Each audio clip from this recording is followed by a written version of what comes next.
La historia que vamos a conocer hoy es la de Brigitte Gabriel, un relato personal sobre lo que vivió durante la Guerra Civil libanesa. Es una historia de supervivencia, sí, pero también de una transformación total que puso patas arriba todo lo que le habían enseñado. Fijaos en esta frase. Con estas palabras, Brigitte Gabriel recuerda una infancia que, vista desde el presente, parece casi un sueño. Antes de que estallara la guerra, el Líbano era su paraíso.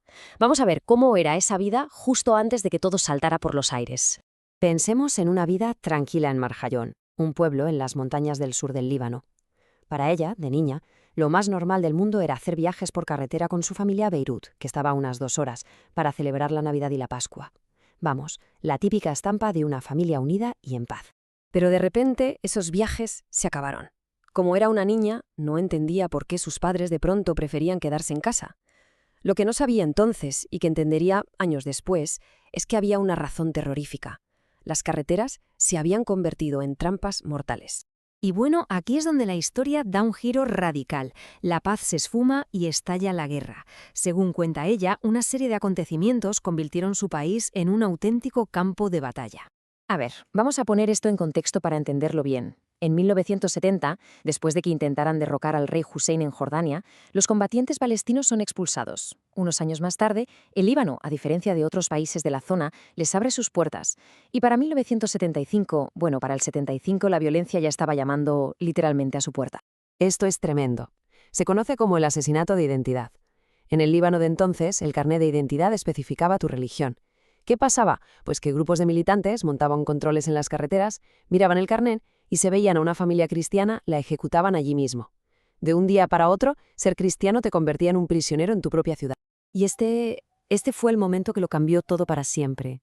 14 cohetes. Iban dirigidos a una base militar que estaba justo encima de su casa, pero fallaron el blanco. El resultado, su hogar demolido. Ella enterrada bajo los escombros, herida junto a su padre. Ella misma lo describe como su 11S personal, una auténtica brutalidad. Después del ataque, la vida de su familia da un giro de 180 grados. Pasan de tenerlo todo, de una vida cómoda y con lujos, a una existencia bajo tierra, luchando por sobrevivir cada día. Y por si fuera poco, hay un detalle que lo hace todo aún más cruel y trágico. Apenas 2 días antes del bombardeo, su padre había ido al banco a sacar los ahorros de toda una vida. El plan, sacar a la familia del país. El ataque no solo les quitó la casa, les quitó también esa única esperanza de escapar. El dinero se hizo cenizas junto con todo lo demás. Y aquí viene una ironía tremenda. Resulta que el refugio subterráneo donde acabaron viviendo 7 años se había construido con dinero del gobierno para protegerse, supuestamente, de los bárbaros israelíes. O sea, la propaganda les había hecho construir un refugio contra la misma gente que, años después, les demostraría una humanidad que no esperaban en absoluto. La vida allá abajo era una pesadilla diaria, sin luz, sin agua corriente. Para conseguir agua, tenían que arrastrarse literalmente bajo el fuego de francotiradores hasta un manantial cercano.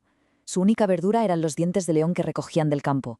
Su madre le cortaba las puntas de los zapatos y los bajos de los pantalones para que pudiera seguir usándolos mientras crecía, y usaba queroseno para matarle los piojos, y así, un día tras otro durante 7 años. Y cuando parecía que nada podía ir a peor, su madre resulta herida de gravedad.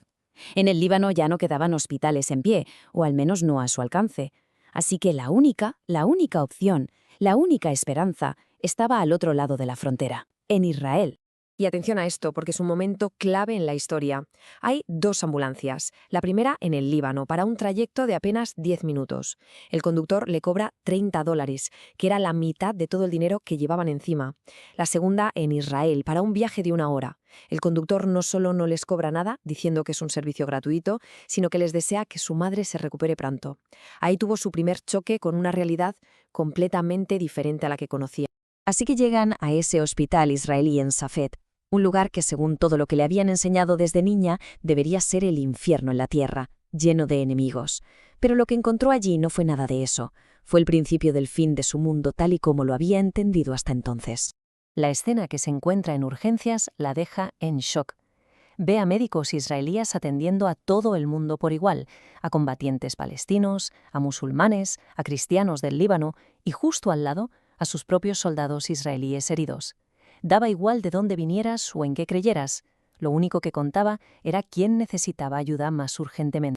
Y hay una imagen que se le queda grabada a fuego. Vio con sus propios ojos cómo un médico israelí atendía a su madre, una mujer libanesa, antes que a un soldado de su propio país. ¿La razón? Muy simple. La herida de su madre era más grave. Un gesto de pura humanidad, por encima de cualquier guerra o bandera.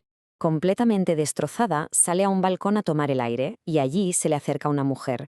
Se llama Leia y es la madre de uno de los soldados israelíes que están atendiendo dentro. Brigitte no sabe qué esperar, quizás un reproche, odio, pero en lugar de eso, esa mujer la abraza, la consuela y le ofrece ayuda. Y en ese momento ella tiene una reflexión durísima. Piensa para sí misma: sé perfectamente que si yo fuera judía en un hospital de un país árabe, me habrían tirado desde este mismo balcón. Esa comparación tan brutal entre lo que estaba viviendo y lo que creía que le pasaría a ella en la situación inversa, le hizo ver la magnitud del cambio que se estaba produciendo en su cabeza. En total pasaron 22 días en ese hospital. Y esos 22 días no solo sirvieron para salvar la vida de su madre, la salvaron a ella también, pero de otra manera. Demolieron por completo los cimientos de todo lo que le habían enseñado a creer sobre el mundo y sus supuestos enemigos. Vamos a resumirlo para que quede claro el contraste. La propaganda le decía que los israelíes eran monstruos. La realidad que vivió fue la de gente compasiva que le salvó la vida a su madre. Le habían enseñado a creer en una causa árabe unida. La realidad es que un compatriota libanés se aprovechó de ella en el peor momento. Había sido perseguida por ser cristiana. En Israel, de repente, eso no importaba. Lo único que importaba era que era un ser humano que necesitaba ayuda. Al final, la conclusión es esta. En mitad del odio más absoluto de la guerra, descubrió un tipo de humanidad, de compasión, que ella creía que simplemente no existía en esa parte del mundo. Y la encontró precisamente en aquellos a los que le habían enseñado a odiar como sus peores enemigos. Y esta historia tan potente nos deja con una pregunta final sobre la que pensar. ¿Cómo puede una sola experiencia, un contacto humano directo y real, llegar a desmontar por completo años y años de adoctrinamiento y de discursos oficiales? Es un testimonio increíble del poder que tienen los encuentros personales para derribar los muros que construyen la propaganda y el odio.